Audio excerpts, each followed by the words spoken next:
Anita's guide to simple and easy cooking. I'm Anita and today I will show you how to make green apple and carrot pickle. So let's get started.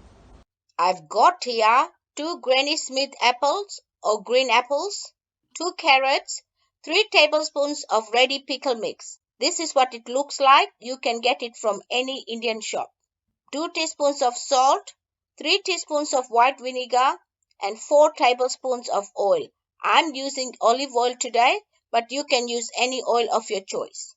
Peel the carrots using a potato peeler and cut them into thirds if they are medium size and into quarters if they are long. Slice each piece lengthwise into 3 to 4 millimeter thick slices and cut them into thin fingers and put them in a dish. Repeat this with the remaining carrots.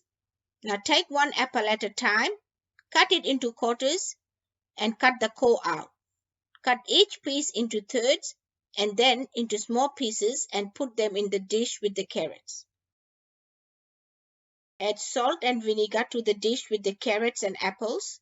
Mix it well and put it in the sun to dry slightly for 1 hour, giving it a mix 2 to 3 times. Also cover the oil and the pickle mix with a plastic wrap while waiting for the apple and carrots to dry. After 1 hour, bring it inside and add the pickle mix and mix it well. Take a small fry pan, put it on medium heat, add oil and heat it for 1 minute.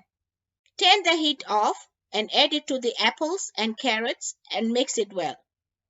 My instant apple and carrot pickle is ready and you can keep it in the fridge and serve it with your favorite curries.